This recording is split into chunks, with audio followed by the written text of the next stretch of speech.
I was Catholic growing up, but then I kind of got away from it, and then G, Mecca, Trey, all those guys especially just they started wearing it and they started talking about it, and I was like, well, I should probably get back into that. It's a good thing to talk about. So yeah. Josh, this month seems like it's probably been pretty interesting for the offensive line group. Probably wasn't the way you guys drew it up. How did you navigate it? What was it like to get through, given everything that was thrown at your way?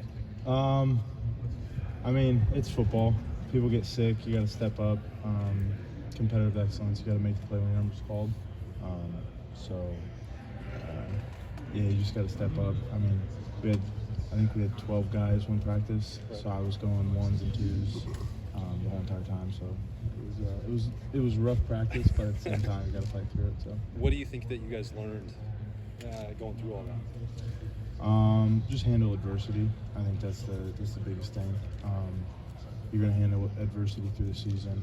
God forbid anybody gets injured, but could happen 1 or 2 games, and then next guy's got to step up. So.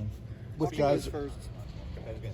Speaking of adversity, you guys have kind of taken it on the chin publicly. Do you have a chip on your shoulder? Do you guys internalize that and maybe in the room?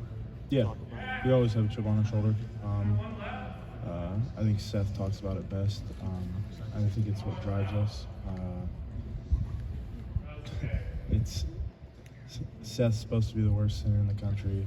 I'm supposed to be. People don't like me as right tackle. Tegra's slow. Donnie's supposed to be gone in the NFL. Josh Simmons doesn't know what he's doing. Like, everybody has an opinion about us, but I can't say the metaphor to that, but it's an opinion, so I don't really care about it. Did it bother you? I mean, is it oh yeah, you hear it bothers you, especially when you get DMs from Instagram, Twitter, all that stuff, or Buckeye fans comment on your girlfriend's post about you saying some very explicit stuff. I can't repeat it, but yeah, it's tough, but at the same time, like, now I know how to control it because I mean, it's social media. Like I said, it's an opinion. You shouldn't really care about it because those guys are behind the keyboard. So. I think one of the things that really stood out when we came out for these first handful of practices, watching you specifically, was just the physical changes, slimming down. How much of an off-season focus was that for you, and how much better do you feel you're moving on the field? I feel a lot better from last year. The off-season aspect, I just wanted to have more fun with it, and I did. With Coach Higgs, Coach Mick, AT, all those guys, especially, they're getting me right in the weight room. So I just had fun with it. How do you have fun with those kinds of intense workouts? Screaming, yelling, just, I don't know.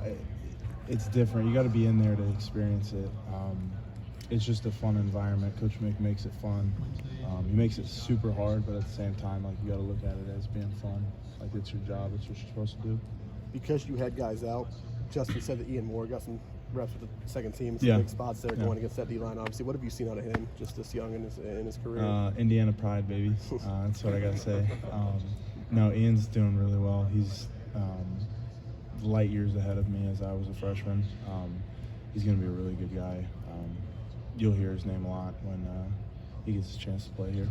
How does it show up, light years later?